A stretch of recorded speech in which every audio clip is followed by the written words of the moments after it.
Thank you for coming in today for an interview, Robert. Thank you for asking me, Donna.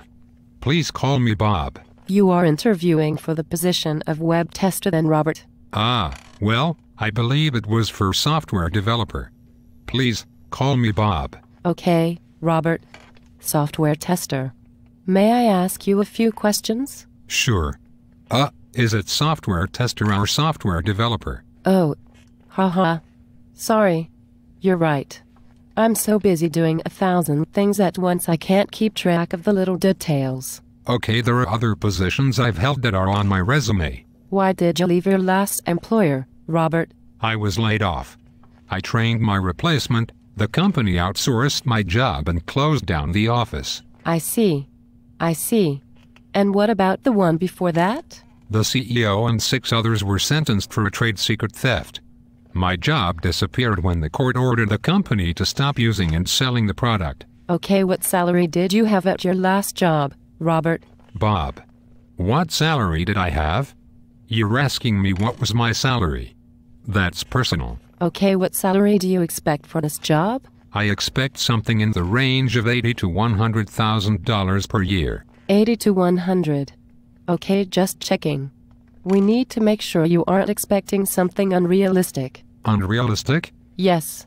You have an MBA and a lot of work experience.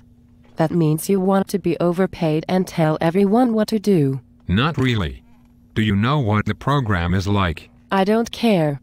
That degree is neither here nor there. We only respect graduate work in technical or scientific disciplines. Okay, you don't value that credential. I should have done the MSEE. We don't want that MBA. We don't need that here. We are looking for knowledge workers. That credential is worth nothing. That's ironic. 20 years ago, HR reps were complaining about not having enough people with business knowledge. Then you might figure out how lopsided the pay scale is, and how our business model is basically camping on an economic rent we bought from a smaller company, which no longer exists. Okay, I'm applying for a software development job. Still, am I not? We need to make sure you aren't an arrogant, narcissistic, and delusional sociopath.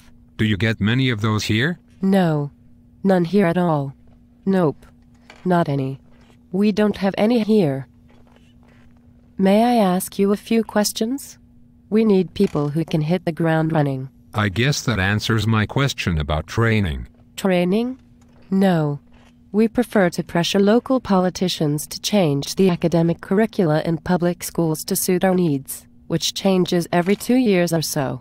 The more intellectual capital we can use free of cost from the public system, the better. I see. All right. Now I shall make you feel inferior. A ticket booth sold 226 tickets and collected $843 in ticket sales. Adult tickets are $5.50 and child tickets were also sold. How many tickets of each type were sold? Here's a pad of paper and a pen. Start. Wow, you're putting me on the spot. I feel nervous. Do it. Do it now, please, Robert. Well, okay then. I'm not sure this can be solved with the information you've given me. I said the tickets were $5.50 for adults and $1.50 for children. Did you say that? I'm not sure you said that. We need to make sure you handle pressure. We are under a lot of pressure here. You do word problems under time pressure? We do many important things here and we are under lots of pressure. I see. What about multitasking? Multitasking. Well, I think that multitasking leads to mediocre results. You can't realistically expect to get quality work when people are overworked. I didn't ask for your opinion. You don't seem very anxious to get this job. I'm making a note of that. Multitasking is a myth. You can't really work like that and expect to do a good job. I multitask all the time. I seem to be able to handle it just fine. Here's another question. If you had an unlimited amount of money, what would you do? Well, I would travel. Yes? Travel where? I don't know. I suppose the Greek islands. What is the point of that question? I need to know how you think. Are you a psychologist? No, I'm a computer scientist. Tell me about a difference between the C programming language and C++. The main difference is I see it that C++ has classes and objects, whereas in C the closest thing to a class is a large structure. What is so special about classes? Classes allow the developer to write code that can take on different functionality and still be based on the same class. Like having two objects that represent HTML and XML but based on the same parent class of document. Wrong. I was hoping you would say something about polymorphism. I think that was at least one aspect of polymorphism, wasn't it? You didn't say the word polymorphism. Can you write me a program? Sure. What programming language would you like to use? Well, I guess Perl script. Okay then. In Perl, write me a program that resolves software dependencies. You have 15 minutes. Okay, I did the best I could. You did not complete the assignment. I need to spend 45 minutes now demonstrating how you failed. What is the meaning of the keyword static? Does it mean the value can't be changed? Are you asking me or telling me? Okay, it means the value of the variable cannot be changed. Wrong. I'm making a note of that. Do you see me making a note? Here's a function called convert decimal string to scientific notation string. What does it do? It converts a decimal string to a scientific notation string? Wrong.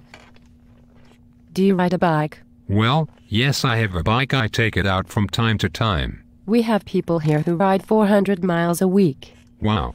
That's impressive. We work hard and play hard. How many serious cyclists do you have here? We have 2 people here who ride in races. And how many people in this office? About 100 people. We are competitive and healthy. We look for that in interview candidates. You have 2 out of 100 people who compete at near professional levels in cycling, and that makes the entire office competitive and healthy. Yes. And we give a proportion of our profits to community charities. Oh, that sounds good. What percentage? About 2%. That's better than nothing. And where is the community around here? All I saw driving in were subdivisions, strip malls and office parks. It's here. Around here.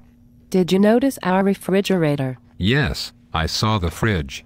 It was stocked with caffeinated soda drinks. Those are free sodas.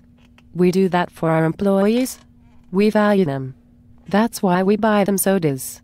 And the coffee is free. Do you like your coffee? Actually, to be honest, it's bitter and stale tasting. Good. Okay, I'm applying for a software development job. Still, am I not? Yes. I see here you have experience with Java servlets, Tomcat, JSP, MySQL, JavaScript, and mobile web and native apps. You developed with Eclipse. Yes. I have about a year of J2EE. I don't see JBoss here. Why are you applying for this job?